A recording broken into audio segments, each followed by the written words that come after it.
welcome back to the channel. This is Lisa and you are watching Yogi Hollow Farm.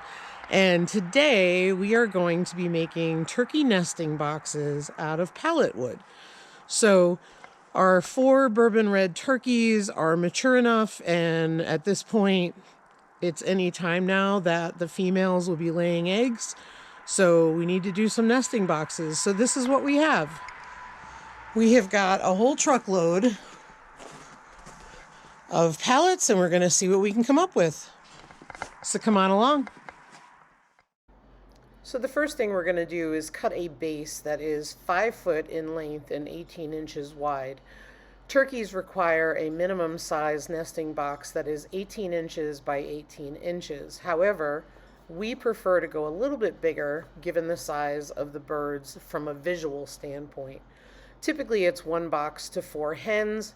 We're making 2 because we want to prepare for the future, so that way we are not finding ourselves in a place where we need to build additional nesting boxes. So right now what Ryan is doing is he is cutting that whole one side of the pallet off, which is the measurements that I spoke about. You'll see as this project moves on that what we're doing here is really making a solid foundation for the nesting box design, and will definitely improve the rest of the design going forward. Now you'll notice that Ryan is cutting right along the edge of that middle board of the pallet. So that means that we will have to reinforce the base that we are cutting with another 2x4, and we will show you that shortly. And obviously, if you've ever worked with pallets before, it is a 2-layered structure, so that means that you will have to cut down one side, flip it over, and then cut down the other side. So that's what we are doing here. Now, some people might ask, why are you cutting it? Why not take it simply apart and rebuild? Well, there's a time factor in that. We are also hoping to save time, and we like the structure of that side of the pallet. And you'll see what I mean about how much strength it adds to the project. As Ryan swings the base up onto the workbench, I'm going to do a freeze frame right there, where you can see that top part is where the 2x4 is going to go. Once the 2x4 is installed, it's like we've made a smaller, narrower pallet. Now what Ryan is doing is taking scrap pieces of plywood and securing them on top of what would have been the pallet. So he's doing that to create a real solid base for the bottom of our nesting boxes.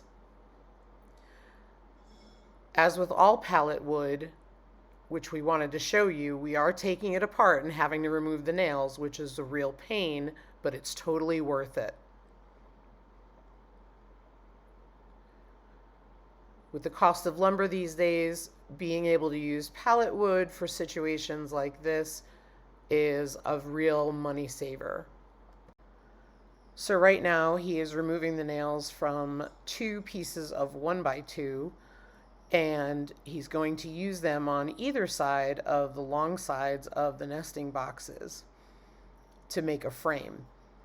He's now securing them in place, and he will also secure them in with screws.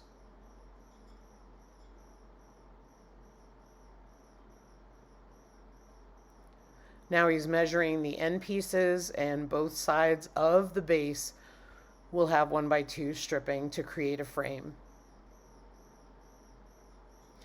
Now he's taking 2x4s to create uprights, and we've marked the front, which is what was there, as front going towards the building. So that way we know that is the higher side. This will have a slanted roof. And the reason why we're doing a slanted roof is to allow for drainage and also for snow and ice to be able to slide off the roof given our climate. If you'll notice, he is securing screws at an angle to make sure that there is a stronger, more solid connection with the frame below. I know that right here, he's checking it and he is not as happy about how tight it is, so he was adding an additional screw, and then he went back in to secure it, and he felt more satisfied with the stability of it. Here he is cutting out the 2x4s from the pallet because we need those for the rear two uprights.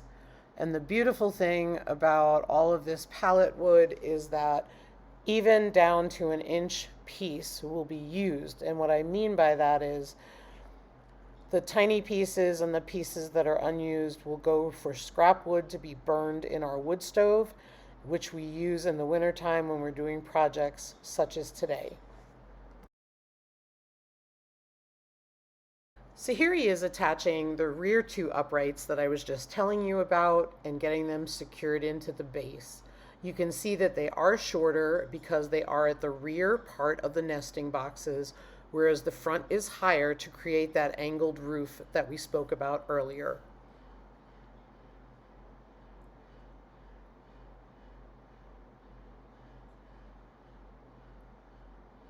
Again, he is using the angled screw-in technique to make sure that the screws are really holding those 2x4s. All right, so here's a pallet that a piece of equipment came on, and when most people think pallets, they think the square ones. However, this is an elongated one, and so these are really good for using longer style boards for projects. So here he is tearing off the longer boards so that way he can use them for the lengthwise part of the nesting boxes. So here he is securing the lengthy boards in the front part of the nesting boxes, and he will also do the same on the rear. And so now we're starting to see the framework for the nesting boxes come to life. Here he is attaching the rear part of the framework that I spoke about earlier, and again he is using that same technique to screw at an angle to make sure that the framework is secure and will last a while. We have found that this design of having an angled roof has been really beneficial to us because when the sun comes out, the snow and the ice just melt right off. Now this is probably the fanciest wood in our entire project because it is leftover plywood from a project inside our home that we had purchased. Now we've used all that we needed to use, and this plywood is all the waste that we did not use. So we're going to use that plywood to enclose and secure the entire outside lines of 3 walls of the nesting box. And I know what you're thinking. You're thinking this is a heavy set of nesting boxes. But you know, it's going to hold 2 full-size female turkeys. So we want to make sure it's secure, we want to make sure it's built to last, and we want to make sure that we don't have to do this again in 6 months.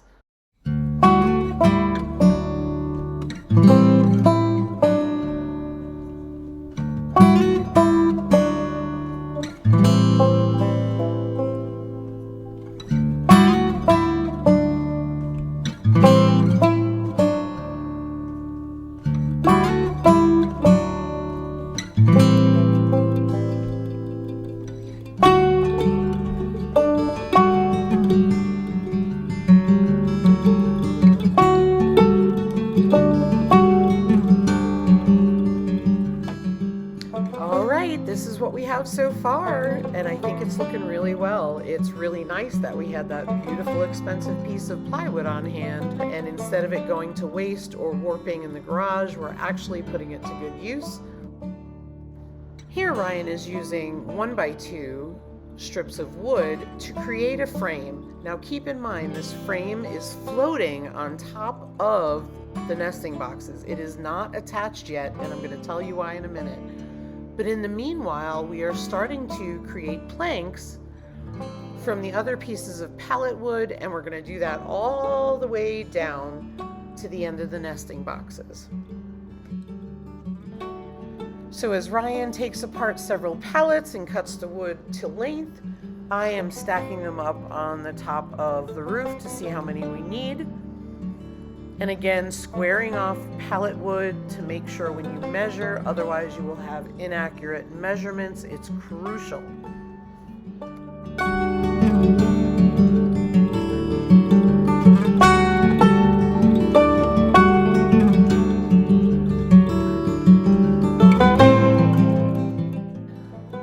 All right, we are on the last piece for the roof.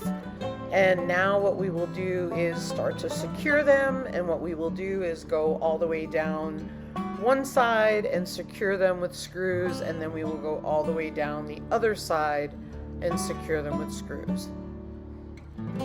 While he is doing that, he is being careful to make sure that the front row is positioned exactly where we want it on the frame, because if it is not, it will interfere with the ability for the roof to hinge upward. Another point of concern when using pallet wood is, number one, pallet wood is of a very low quality. It is also often very dry. So you have to be really careful when screwing in. Sometimes you have to go very slow. And the reason why is because the low quality and the dryness of the wood act together and you have splits in the wood. So just understand we're speeding this up for video's sake. So this is really cool. This is a load strap from an 18-wheeler, and we found it in a dumpster, and it's going to act as a hinge. Now, some people might be saying, well, you're going to put that on as a hinge. Isn't water going to leak through it? Well, the thing of it is we're going to use it as a hinge because the building has an overhang. So this is such a great idea. Here he is cutting the load strap because the one side has a metal piece and we don't need that. So we're cutting it to length. So this is where you can say I've come to Ryan's dark side of collecting items and using them for projects. Here we are positioning the load strap to be fastened as a hinge. And note that Ryan is using screws and very large flat washers to secure it. He will secure it to the frame as well as to the roof, because as you remember, that frame was floating that had the shingles on it. So now it will be secured to the building, and here you see how it is working as a hinge. That way we can get in there to get some eggs. I believe he used about 6 or 8 sets of flat washers and screws to complete that. Here is the scrap tin that we have, and if you'll note, it has holes in it, but they are all of a uniform size. So what we are doing is putting 2 across the bottom, and what we are doing is overlapping them and positioning the long sides that have the holes in them, and they are down towards the bottom, the lower side of the nesting box, which is towards Ryan. And so that way, the holes that are in the tin that we can't do anything about right now will then drain on the lower level of shingles or of tin, and that way we will not have any water going into the nesting boxes, if that makes sense. So obviously, as we're installing the tin pieces, we are overlapping them and we are staggering seams. And again, like I said, we are making sure that those holes are overlapping onto another piece of metal, so that way it is not causing water to run underneath the tin. It's just such a great way to use up scraps that you have on hand. And even though that we're showing you the whole process, and we do appreciate your time today, we wanted to show you time-lapse video of us making this. Now, I've cut a lot out. However, I wanted to make sure you saw as much as possible because we wanted to show you what you can make out of items you have on hand or items that you can scrounge pretty easily, which is important in these times. So as we continue to work on the roof with the metal and overlapping it and staggering seams, I just want to know, what are some things that you have built out of pallet wood or out of free repurposed materials? And we'd love to hear about them in the comments down below. Sometimes people think that pallet wood or building out of scraps or repurposed material means that you're building garbage. That's not the case. If you're doing a well-constructed piece, you are taking the time to build it correctly. I'm here to tell you that Ryan takes a lot of pride in the items that he builds, and I believe that this nesting box is built better than the barn that it is going on, quite honestly. And that was built with items that were probably brand new. I also want to mention that Ryan is making sure to measure the separate layers to make sure they're all equal, to make sure that they are spaced appropriately. So the cool part is we're getting near the end of this project. As soon as the roofing is all done, we will work on the internal box and build the separation, and we will be good to go. And the plywood that you see, any wood that is showing, will all be painted a dark hunter green to match the barn that it is going on. However, it is way too cold to do that now. Even with the wood stove in the garage, it's just too cold. So we're going to have to wait on that. Here's a close-up of the spacing for you of the load strap to the tin, so that way you can get enough feel for it. I think it's about 1 inch away. I know I said 1 inch or 2 earlier.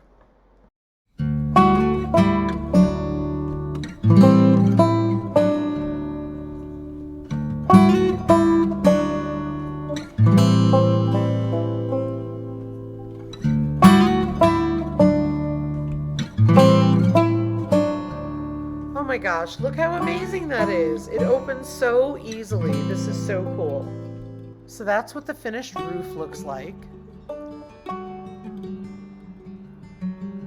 And now we're going to work on creating 2 equal compartments by putting a middle wall there. So that way you have 2 nesting boxes.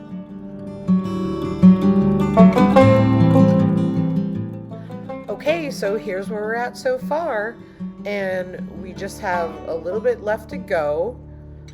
But of course, every project you have an oversight or something and you have to go back and fix it. So here we realized we forgot to put a piece of trim here to close up that gap, and also on the other side. So Ryan is securing a piece of board on both sides to make sure that the nesting boxes are secure from predators. So the roof is pretty heavy, meaning that we can lift it. However, it is pretty heavy. We don't think a predator can lift it, so we will keep an eye on that. So as we wrap up this project, Ryan is basically putting in a 2x4 at the front to create a frame. He will then put a piece of board front to back behind the 2x4, and then he will put another upright up against the back of the nest. The reason why he's doing that is to create a frame so he can attach a piece of plywood to it. That will create the division for the nesting boxes. Here he is measuring the plywood. He already has the frame in place.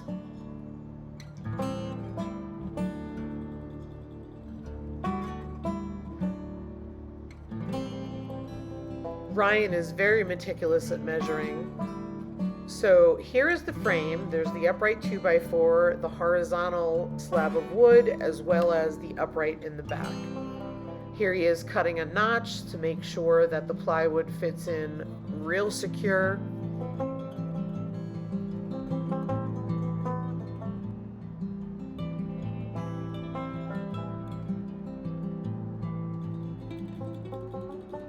And now he will screw that board of plywood to the framing that he put in the boxes.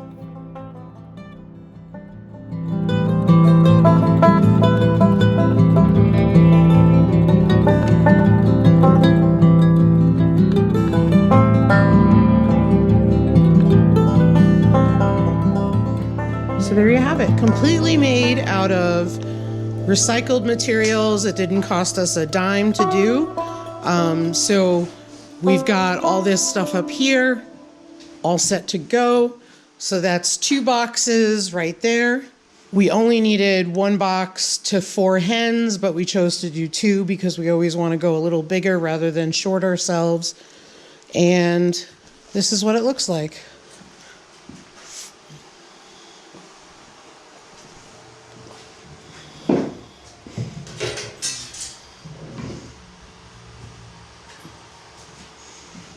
It's all scraps.